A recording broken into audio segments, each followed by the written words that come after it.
Good morning and soon to be afternoon, and thank you for tuning in virtually to the 2020 Virginia ASLA Conference on Community Resilience, Design Awareness to Design Action. My name is Sean Ballin, Virginia Chapter Trustee, and I'll be hosting today's webinar, Where There's a Vision, There's Opportunity. A reminder, if you're having any connection issues at any point, you can try refreshing your screen, or you can lower your video quality to preserve bandwidth by hovering over the video. Click the gear wheel icon on the lower right-hand corner and change the quality. A few housekeeping items. So to obtain credit for this course, simply put your full name in the chat window, which is located below the screen. You will then receive a quiz in your email. Please also use the chat window to enter questions at any time during the session that will be answered during the live Q&A at the end of the presentation. If you're having any trouble with the chat window, try refreshing or try a different web browser. So today's webinar is also being recorded and will be made available to you after the event is complete. And now I'd like to introduce Nick Proctor. Nick is the project manager for the Community Design Assistance Center at Virginia Tech, or better known as CDAC. So CDAC is an outreach center in the College of Architecture and Urban Studies that provides conceptual level design assistance and capacity building to communities, nonprofits, and community organizations. Prior to CDAC, Nick spent 3 years with the nonprofit Friends of Southwest Virginia, based at Hartwood, where he worked with over 15 communities across the 19-county region. His efforts became associated with nearly $3 million of public investment in planning and physical improvement projects related to outdoor recreation and cultural heritage tourism. Nick holds both undergraduate and graduate degrees in landscape architecture from Virginia Tech, with an emphasis on the added value of community engagement and public design. And with that, I'll turn it over to Nick. Thanks to everybody that's pulled together this virtual conference event. This morning, I'll be talking about community capacity building with a case study example from Dante, Virginia, where there's a vision, there's opportunity. I'm the project manager at the Community Design Assistance Center at Virginia Tech. Here's some of my contact information that I'll show towards the end. And this gaggle of logos is a number of community partners and organizations that have really helped propel Dante forward. So this is the rough agenda that I'll be covering. We'll talk just a little bit about the Design Center here at Tech, do an overview for Dante. I'm going to highlight, I think, 5 projects that we've helped with since 2017 that's helped with their visioning. And then there's, of course, the money piece, which makes this all possible. And then we'll close out with community systems for success. And these are some observations that I've had over the years working in Southwest Virginia that position communities to be more successful in their revitalization and transformation. All right, so the Community Design Assistance Center, we're an outreach center within the College of Architecture and Urban Studies. We're a non-academic unit that's separate from the students' design work and studio. And we provide conceptual level design assistance to communities, community organizations, county governments, municipalities, nonprofits, that need help with conceptual level design assistance. And the end goal of our work is to better position communities to be competitive for additional grant funding, but also there's the capacity building and visioning aspect to our work that allows communities to tease out early ideas that may or may not have community consensus. And so we work through a design process that I'll touch on in just a second to bring all of that work together. As you'll see here, we provide student work experience in office, working with professionals like myself. We have 2 other members of our team. Elizabeth Gilboy is the director of the Design Center, and Maxine Lyons is our office manager. In addition to that, we hire students primarily in these 4 disciplines out of Virginia Tech's design school, landscape architecture, planning and interior design. My background in a bachelor's and master's are both from Virginia Tech in landscape architecture with an emphasis on community engagement and public design. So our design process is iterative and collaborative, and it generally follows these 6 steps. So we meet with the stakeholders committee or community at large, depending on the scope of the project, to gain initial ideas into the what they would like to see throughout the course of the project. Our students are involved with this process of input. We then work to develop a preliminary design concept, and usually that's 2 concepts that are contrasting that the community can then pick and choose and work through. We get feedback through a facilitated discussion at the end of the preliminary design. So that's input number 2. And then we develop the final design using that input and feedback. And we develop a final design concept. We present that, and then we develop a final report, which is a non-academic report, but it captures the entire design process, again with the intention of positioning these communities to be more competitive in the grant world, so that they can conveniently copy and paste certain components into applications. We're going to spend most of today talking about Daint, which has become one of my absolute favorite communities in Southwest Virginia. Blacksburg is located up in Montgomery County. Here's Radford, and Montgomery County's here. We've got Richmond over on the east side of the state. So this is further southwest between Russell and Dickinson County. Daint is right on the line there. We also have Bristol and Abingdon, Virginia, are 2 other population centers that are there. This is a typo. It's population 650, not 65. But it is an unincorporated community. They don't have a local government. They operate politically under the county government in Russell County, and they're about 7 square miles. And we've been working there since 2017. This is an aerial that a drone photograph that's been shot that highlights their former downtown. Here in the next slide, we're going to hear from Lou Ann Wallace, who's a Russell County Board of Supervisors member, and was originally from Daint, and now lives in St. Paul, which is 8 miles to the south. But Daint's an old coal town, and Lou's going to introduce us to some of the history about Daint and their journey, revitalizing their community based on environmental assets, some of their environmental struggles that they've had from the coal and extractive legacy that's been left behind when the coal companies left. And then we'll go into sharing some of the projects that's been community led throughout and then talk about the design process along the way. So here we have Lou Wallace, and she's gonna over the next 3.5 minutes, she'll share some about Daint. Good afternoon. I'm Lou Wallace, and welcome to Daint, Virginia.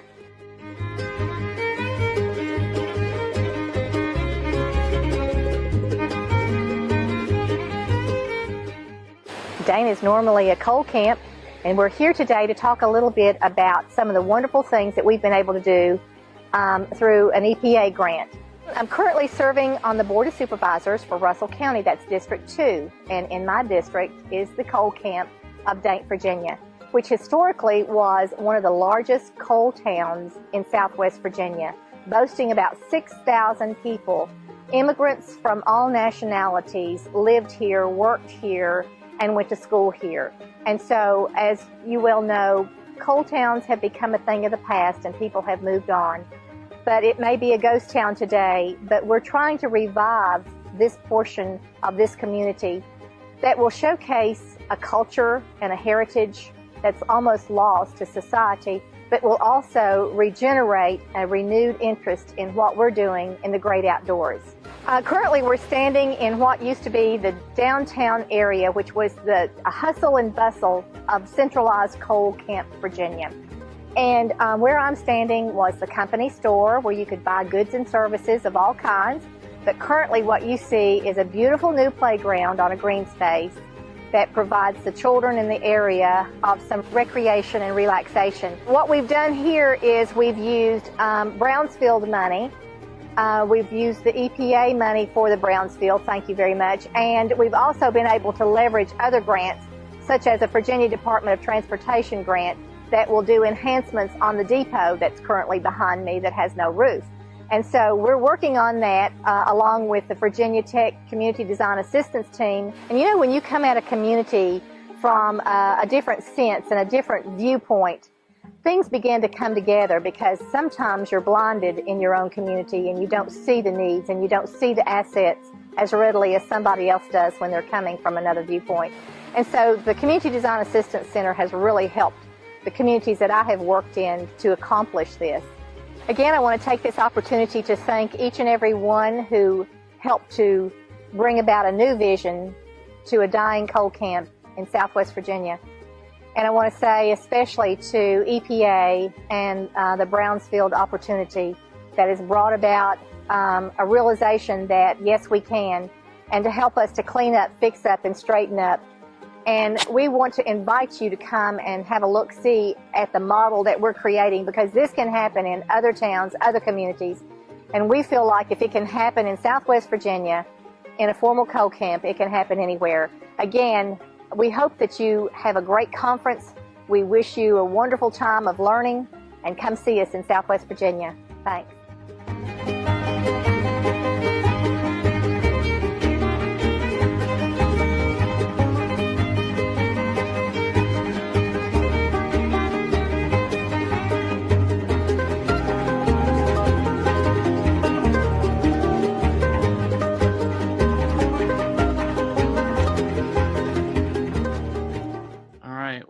Thanks, Lou. I wish you could have been with us. You talk about a spark plug, you talk about a gatekeeper, you talk about a cheerleader. Any of those, Lou is going to definitely fall into that. And so, as she mentioned, this is an old real photo from Dante in the early 1900s. Coal, rail, timber has all been a really big part of what makes Dante like paint. So this is a little bit later. You can see their depot here, which will become one of our projects. This is an old hotel. The general store that Lou mentioned in her video is somewhere down in this area. But today, we don't see that anymore. But we can see that this is the location of the depot here on the left. The hotel that we saw in the previous picture is now, this is a new structure, but it's where the post office and the post office and apartments, the coal company's headquarters used to be in this building. So now it's affordable housing and community services down on the bottom. But by and large, the built environment has been greatly changed, you know, just through the years as buildings became as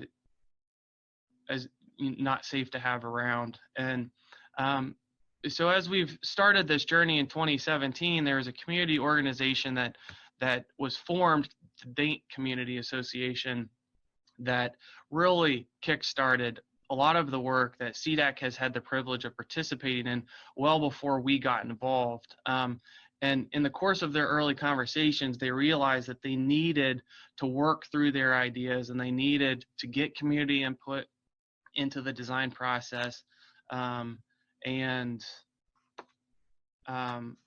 start. So the Dante Community Association invited us to think about how we could collaborate. And through a partnership with Virginia Tech Department of Landscape Architecture, we were able to start things. And, you know, along the ways, we're kind of asking, grant funders, why Dante? Why now? And a lot of it has to do with the fact that, Dante and the Clinch River Valley watershed is located in one of the most biologically diverse hotspots in continental U.S., but if you consider Hawaii down here, certainly some reds in California, but Southwest Virginia is a hotspot for biodiversity, and there's been a lot of momentum around the Clinch and about improving its water quality, the freshwater species of mussels and fish that are concentrated there that are both federally endangered and threatened. And so these communities such as Dante are trying to figure out how can we utilize this as a tool to move beyond our coal past. And so we started this all off in 2017 with the design charrette, which was a partnership between the Design Center and the Richard G. Gibbons grant through the Department of Landscape Architecture. And this really started to kick the ball, get things going. And so the students came down, the entire department came to Dante for an intensive one-day design charrette. And you can see some of the drawings here. There was about 10 teams that were formed to get 10 unique master plan packets. You can see the students working here in Dante. And then during a week later, community members such as Josh Sawyer here and Jared, they came to the Virginia Tech Design Studio to hear the presentations, and then went on back. And so after this, CDAC followed up with the Department of Forestry grant that CDAC had to refine these 10 plans into one, because it was just a little too much to chew on. And this gets into another conversation, another point about long-term care as being, or long-term assistance or long-term partnership development as one key ingredient to Dante's success. And so this is project number 2 that CDAC was able to help with. And so we refined this down, and we primarily focused on the downtown area, or the former downtown area that you can see in the rendered portion here. C, which is the Dante Depot, is going to become an integral piece to all of their transformation. Where we saw the buildings that were taken down has become public open green space for recreation that supports the depot here.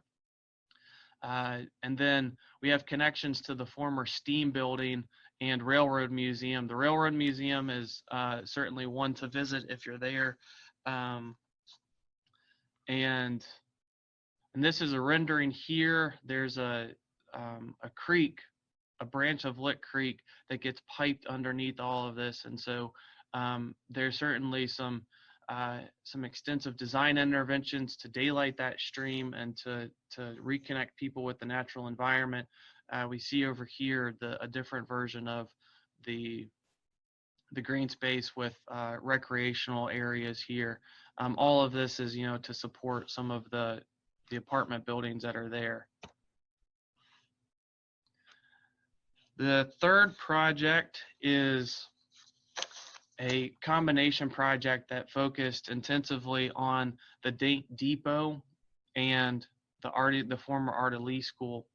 Both of these are considered what's called brownfields, which are any property that, based on their previous use, have either real or perceived contamination, environmental contamination.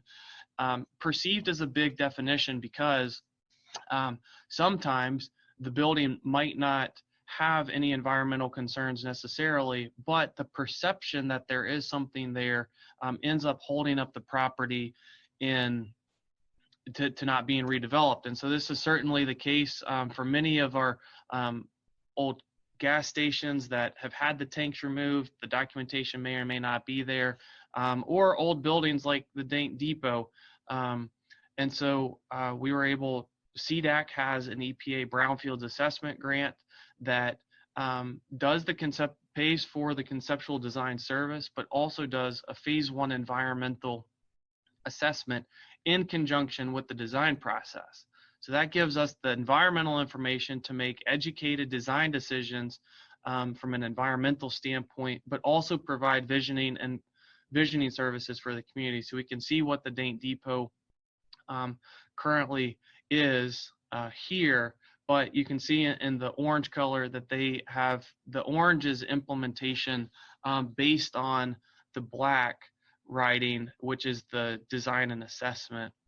And so we were able to provide design assistance to do a master plan around the depot intensively, because in a higher scale, we did the entire downtown. Now we're focusing here. And so this was a collaboration with architecture and interior design students and landscape architecture students to create this master plan that incorporates parking, outdoor gathering space, and connections to the playground. Here's some interior shots. The program for this is that they really don't have access to a lot of traditional shops or restaurants. Fresh food is 8 miles away down in St. Paul, and so they created an opportunity for a local business to occupy the inside of the depot once it's restored for coffee, takeout food here, or made-to-go orders, and just a place to get high-speed Wi-Fi, which is a major obstacle in the community, but to build these nodes of community gathering and placemaking. The other half of the depot, which you can see here, is the coffee. The other half of this is a general store type feel. There's a lot of outdoor recreation development that's going on in the area, from ATVs, mountain bikes, floating the Clinch River itself. So this could be sort of a goods and provisions, selling sunscreen or bicycle gear or any number of other things, but also an opportunity for fresh market and healthy living initiatives. The second part of this project was the former Arty Lee School, which you can see has leveraged these 3 primary grants here in brown. The former Arty Lee School was a segregation era school, is primarily African American, which corresponded to a nearby African American community. And after desegregation, the county deemed that the school was no longer needed. And so you can see down in this bottom left picture, I won't say the current condition, but at the time of the project, a mining company had used this for processing core samples, and so there is a lot of environmental contamination there between above ground storage tanks in the boiler room and asbestos and lead-based paint. It was a heavily contaminated site. And so we worked with them to save a portion of the building and turn it into a community center and a special events venue, which you can see here. There is this branch of Lick Creek that comes through that they wanted to use for environmental education. I include this because the power of community engagement is that things change, and that's okay. It's part of our job as designers and community leaders to listen to when things do need to change and be receptive to that. And that's certainly what happened to this project in a very big way, because as we were talking with the community, is that there's a lot of concerns about the long-term operations and the financial burden that might come with this particular project, and not having necessarily the population at 650 to sustain this center. And so working with their county officials and working with their community members, is that they said that we love this building and we love the story that it has, but we can remember this place in a different way in our community. And so at the end of it, they did decide to tear down the building because of the cleanup costs associated with it and the long-term operation expenses. And so then we revisited this master plan, and to tie into the outdoor recreation and create a very small revenue stream, is that we were able to to re-envision the site as an RV campground. There's a lot of big construction projects going on in the area, so if they can rent these RV spaces long-term, which they already have interest in those, as well as tent camping for people that are coming in for the trails, for the ATV riding, that they would be able to come in here and do this. We've maintained their baseball field, which is a community staple in the area, and so this is, it's become a functional recreation. And the school has now since been taken down. The bulldozers are on site doing the initial site work. There is water and sewer that they're going to start plumbing in for the RV. So this one is very much taking place, dirt's moving, and we're excited to see where this one turns out. Our most recent project is another twofold project, which this one's hot off the printer, is the Daint Steam Building and Contura properties. And so this is going to be immediately adjacent to Daint's downtown. It's across the primary road there on the east side, or the north side rather. The steam building was a steam building, and it provided heat or steam that would heat homes of the executives that was nearby up on top of what's called Roanoke Hill. This building is in private ownership, but the property owner wanted to see this building be transformed into a building that contributed to the community needs, and the community needs being access to high-speed Wi-Fi, a worker space, a place to exchange ideas, a space for collaboration and innovation, as well as remote learning for anybody that's in the area, GED programs, for example. You can see down here in the bottom left the current condition of the building. It's been used as a garage, or storing auto parts and stuff, and so environmentally there's a lot of concerns. This was also funded through the brownfields assessment grant that CDEC has, and so a lot of the previous use of the building. There's also an adjacent building, or adjacent property rather, that the Contura property that used to store, it was a mining property, but it also used to store vehicles. So there's petroleum issues based on its previous use.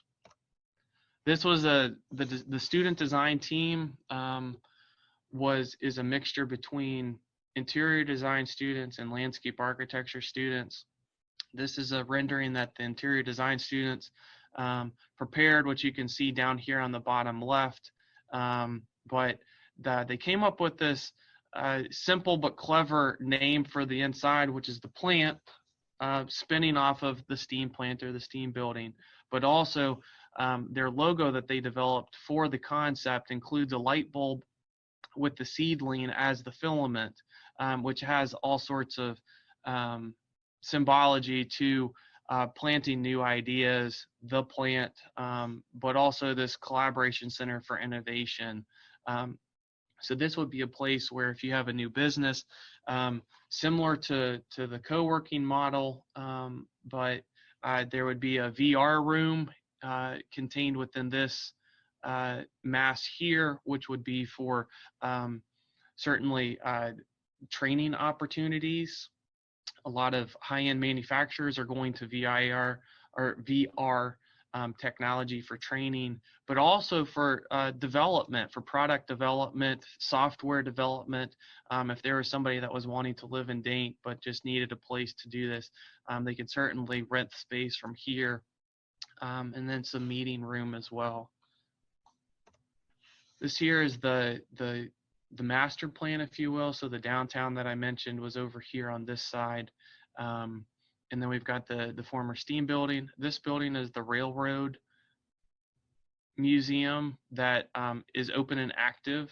And then we've provided trail connections. This trail here goes to the campground that I just talked about. This is the Contura property. There wasn't any out of the phase 1 assessment, there was not any immediate environmental concerns with future use being a park. We've also provided parking, ATV parking for people that are coming for the day can park here and then hop on the trails. And then this parking here can be used for the STEAM building. And then pedestrian connections to another trailhead and another trail system that goes on up the mountain. And then of course, connections to the downtown and to where that apartment building is. This is the floor plan, which we can see the co-working space here, the VR room here, meeting space, a small kitchenette, printer copy services. There's a patio here next to a branch of the creek that comes through. And then, they can kind of sort that out operationally as to, does this get open to the public off hours or anything. Same thing with oversized games that we see down here on the right. The last piece of this redevelopment is that in the course of these projects is that communities or the community members have been taking interest in their own personal property.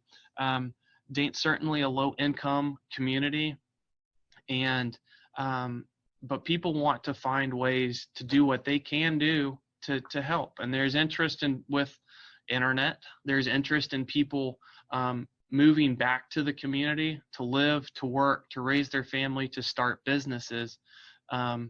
And one piece of that is what we've just talked about with downtown revitalization, new businesses, outdoor recreation.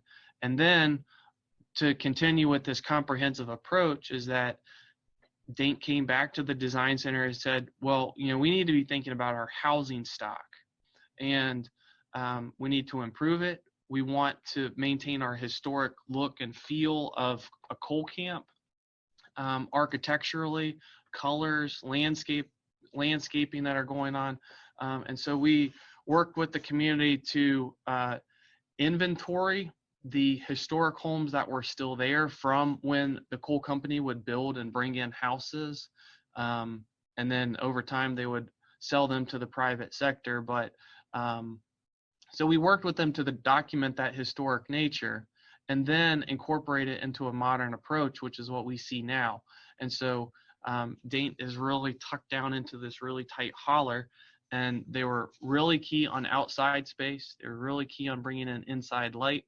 And so we worked with Kevin Jones, who's architecture faculty with the architecture department, and two of his students to develop these concepts.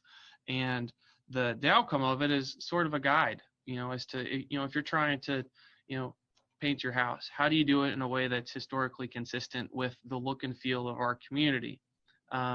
What are some, if we're doing new construction, how do we do that that's consistent with the streetscape and the look feel that we already have, while still providing opportunities to be individualized and not necessarily a cookie cutter approach?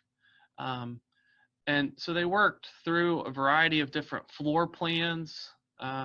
This was a single story. We did a duplex. We did second story single family housing to match some of the empty spots that have been that have opened up by way of demolition, or sometimes unfortunate cases, a building caught fire, but to clean up everything. And so Lou, that we were introduced to earlier, she has been working with the local housing authority. She's been working with the state to build or to craft up what type of an entity might run something like this if it's a public enterprise. But also private developers have already expressed interest in building within the community. And so I think that for Daint to start to see people wanting to come back instead of leaving so quickly is certainly a beacon of hope. This next slide is where it starts to come together. And so this is a graph of Daint's success as far as obtaining grants. And so why does it make sense? that a community, an unincorporated community of 650 people, are now nearing $900,000 worth of grant funding, almost $1 million.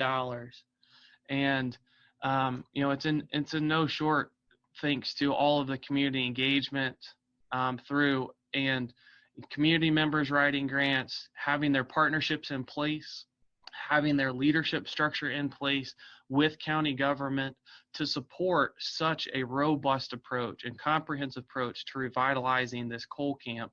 And you can see the power of getting your community engaged first, down here on the bottom left. You get all your ducks into a row, and maybe this is an anomaly, but I don't think so. And you know, I say it all the time, nothing happens by accident. So the fact that they're sitting on so much success, I don't think is an accident. Their most recent grant is that they got $42,000 as a second round of VDOT grant or VDOT funding to go towards, or sorry, this is the most recent design project, but the second round of the depot restoration, $103,000, that then also goes towards their $118,000, and then the cleanup of the Arty Lee School is here, and then they have another $250,000 in trails. So between cleaning up structures, getting people involved, getting vision on paper, and then actually doing it, Dane's really on a roll. And I'll end with how is this a success? And this comes out of some of my research working for a different nonprofit in Abingdon, Virginia for 3 years when I was doing grad school. And so what I found, and Dane only reinforces, is that there's certain community systems that enable a community to primed for success. I don't expect anybody to really read through this whole entire chart, but I'm happy to share this. And so what this thing does is it highlights these 5 community systems: capacity and readiness, involvement, leadership, communication, and then frame of reference and community vision. Frame of reference being knowing your past, and then community vision is how do you want to use that to maintain your individual identity and then move forward. And what this chart does here is that it provides a description of what these are, and then what to look for as a practitioner or as a designer in these communities to know. And I wouldn't say that this is necessarily a formulaic, they have to have all 5 checking through to be successful. But what it does is that it's things, it's clues or it's hints that that we, community leaders, community participants, designers, practitioners, government officials can be looking for. And if one is lacking, you know to be working on that. If your leadership here, be looking for other leaders, not just your town leaders, but looking for spark plugs, gatekeepers, social leaders, which might be in conjunction with the community organization or a church, looking for local experts. I always talk about a project up in Narrows, Virginia, where the local design team that was hired from an outside group, they came in and they were wanting to put in a boat launch, and they were about to present this thing, and one of the local experts, who was a kayaking enthusiast, said, please don't put that there, because about 50, 100 yards downstream are some old bridge abutments, and that creates a class 4 rapid situation for the beginners that you're trying to put in. So fortunately, that design team listened and they moved the thing. But I think there's some credibility to the untraditional experts that are out there. So that would be one example for leaders. And then capacity and readiness, I think a big thing is how people are asking for assistance. And so I say here, how can we help you to help us? Instead of help us, they're saying, what can we do to mobilize, to make your life easier? We know that you have different expertise and different insights. And so, but what can we be doing to help you? Just that simple framing, I think, is a big indicator that a community is ready to take on certain projects. Again, I'm happy to share some of this, but this is like the why does it work? What are your tips for success? Looking for these things are certainly going to be would be my suggestion on how to potentially get a community into a position for this type of financial success. With that, we're about 35 minutes or so. The CDAC website is here. These are some of the critical members that have helped Daint's success. Joe Marisi is with Cardno, who's the environmental consultant team that has been working with CDAC. Of course, Lou Wallace, the Board of Supervisors member, and Elizabeth Gilboy, the Design Center. All of our contact information is here. CDAC's website is there where you can go and look at any of our other number of projects. If you have, we always are accepting applications. If you happen to be working with communities that could use this type of a service, we're always accepting and want to hear about what's going on out there, and that can be found at our website there. So with that, I'll turn it over to the group, and I'd be happy to answer any questions that you have. Thanks. Great. And once again, thank you, Nick. This is a really great presentation. And with that, I just want to open it up to a little Q&A session. And we've had a couple questions come in, and I do want to say to everyone, if you have any questions for Nick, please use the chat window at the bottom or below the screen to answer any questions or to ask questions. So one question that Mike Fox asked, well, first he said, great job walking us through this tremendous work, and I agree. But he asks, do you guys ever do any virtual reality, augmented reality side-by-side comparisons on some of the historical sites like Daint? We haven't, no, in short, we haven't done any VR side-by-sides. I think probably the short of it is just the digital renderings or using SketchUp to do anything. Our environmental consultant, Cardno, has been expanding some of the drone services that we've incorporated into our projects. So that's going to be some untapped areas. And then both Kevin Jones and Lisa Tucker. Lisa Tucker is the Interior Department Chair for Virginia Tech, and she has a background in historical architecture. And so as part of any of the historical projects that have a specific building, such as the depot, is that we take specific measurements that align with some of the documentation protocols that she's familiar with.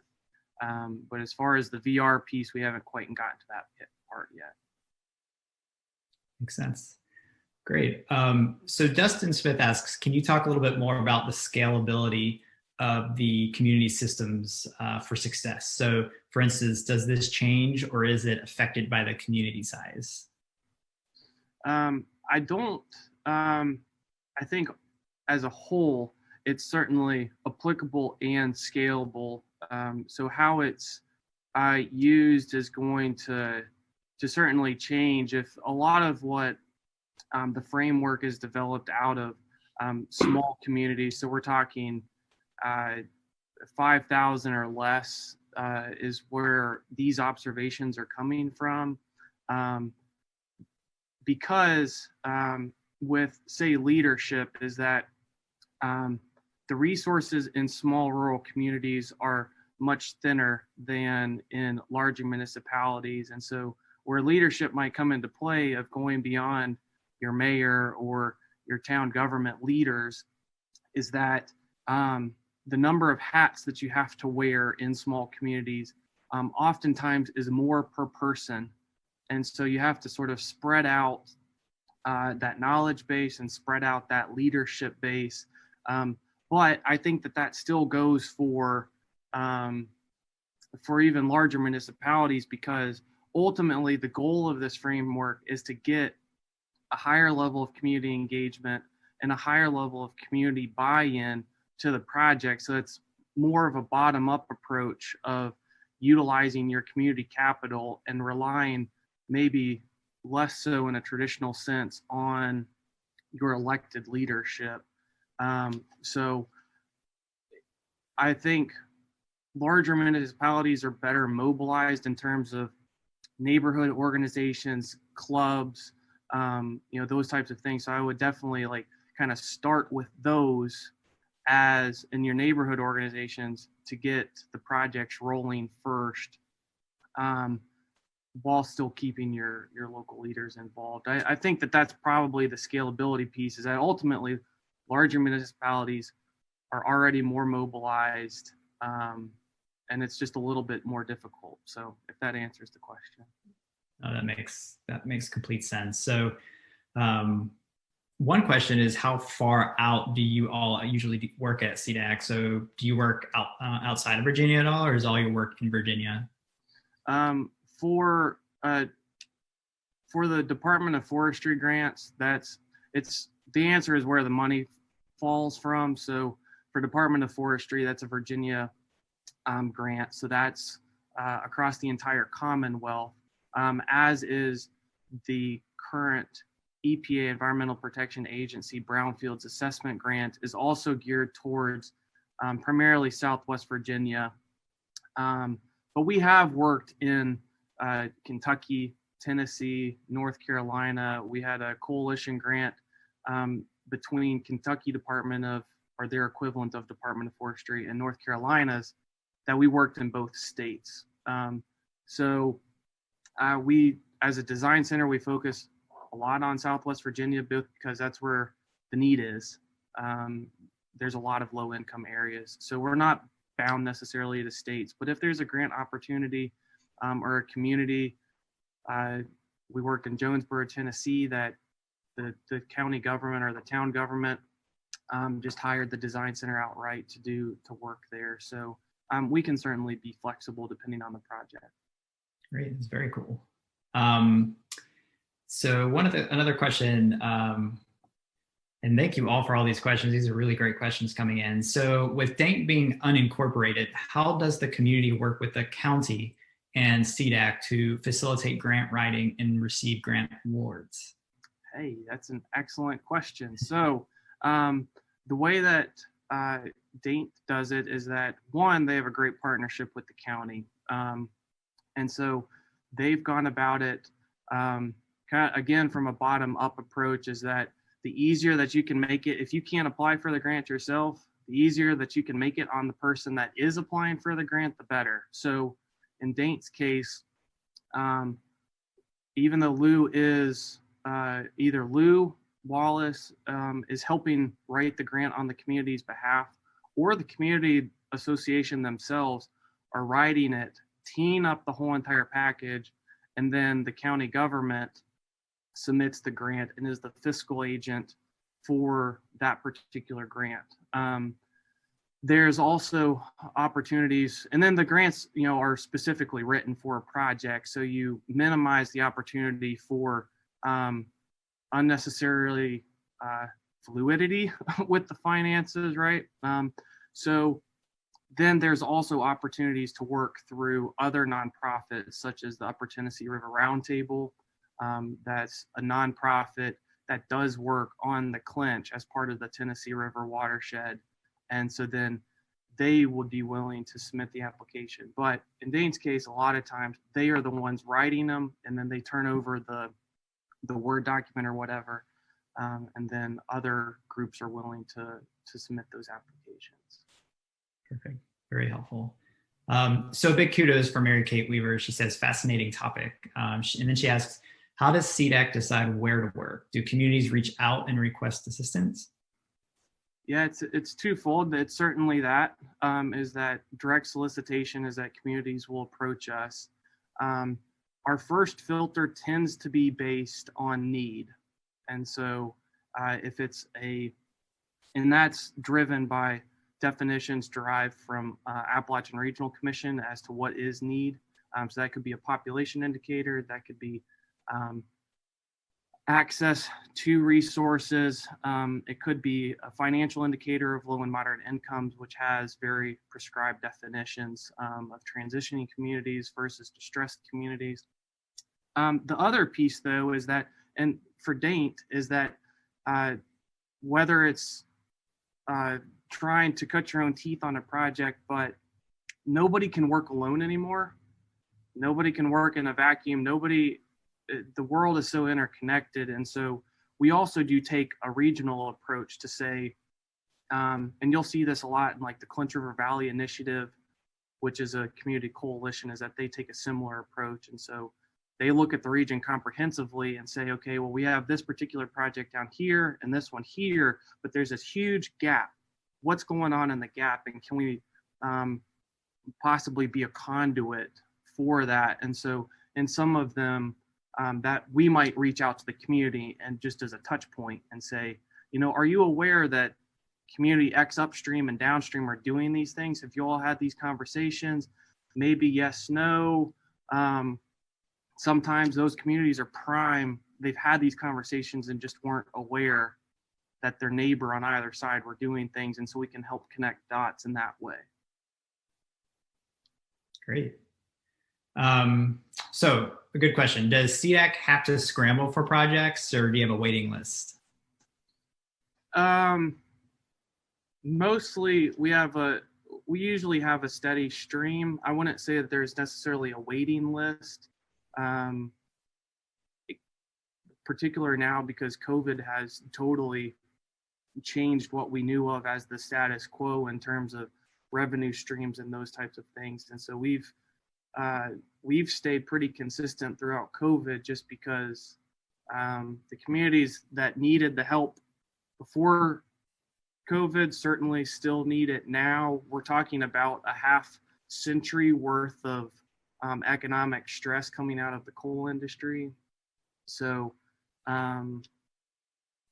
we're always planning for the next semester too. So just as sort of how they line up, we're lining up projects now for the spring and summer sessions within the university and trying to balance academic schedule and the real world schedule. They don't always align. Some communities, you know, talking about the community systems, some communities are ready, others aren't. And so the way that we usually start projects is that myself and the director, Elizabeth, is that we're happy to come on site, have a conversation on site, walk it. And in the course of that conversation, sometimes the community representative or the community member will realize, maybe I need to talk to a few more residents, or maybe I need to work on this particular thing. I thought I was ready, but for the type of comprehensive approach or engagement that we need, we're not there yet. And then 2 months later, they've gotten their feet up underneath them. Very interesting. So a good question about partnerships. So do you partner with other firms to do construction documents, either paid or unpaid? And do you all stay on in any of these projects as a design landscape architect? We try not to compete with the private sector in that regard. And so one of our questions that we do ask the community is if they've put out the project for bid, because we don't want to necessarily get in the way of that. But what we have seen is that, and part of the regulatory thing, Virginia Tech and a state agency, is that, of course, we're bound by all of their procurement issues. But a lot of our projects do end up going towards a DHCD, CDBG, so Department of Housing and Community Development block grant type projects. And so a lot of firms tend to be well in tune with those types of grant cycles, if you will, to where they can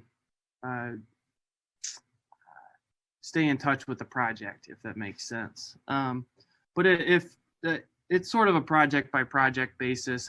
We don't do it on a very typical basis, but I think it is in the best interest of the community we encourage them to be talking with firms, so that we try not to have the projects balloon to an unattainable level, in terms of visioning. We try to keep things pretty grounded. Perfect. And I know that we're coming up on time here, so I just have one final question, and I just wanted to kind of ask you this to see, what excites you and what's your favorite part about working at CDAC and being part of the organization? Yeah, Dante is. We always go back to Dante because they've been wonderful, and I think, like, if we look at the projects themselves, we can find depot revitalization projects. We can find old school projects all across the country.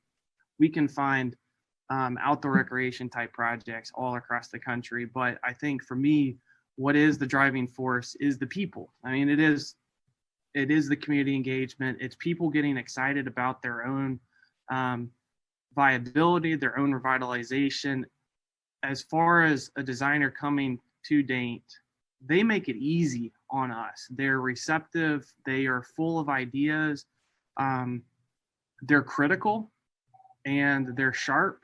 And so when they keep us in check as designers. And so I think to have a community base that not only takes our design at face value, but challenges us in ways, challenges us to push the boundaries. We have to thread the needle sometimes on some very hard constraints. And so I think it's really the people and the way that they have taken such a strong interest in their community. They're hungry for it. And that makes it really exciting to continue to work there. Awesome. Well, once again, Nick, thank you so much for joining us today in your presentation. A big round of applause to you and your team. This has been great. So we really appreciate it. Well, thanks to the conference, and thanks to the Virginia chapter for ASLA for inviting me to come. I've really enjoyed it. Perfect. Thank you so much. And thank you all for participating in the Virginia ASLA conference. And please tune in tomorrow as we kick off the first education session at 9:00 a.m. So tomorrow being Tuesday, followed by the virtual trade show at 10:30 a.m. To learn about the great products our sponsors are offering, and the opportunity to participate in the trade show raffle, where you have the opportunity to win up to $150 Amazon gift cards. So definitely say hi to the sponsors and enjoy the rest of your day. Thank you very much.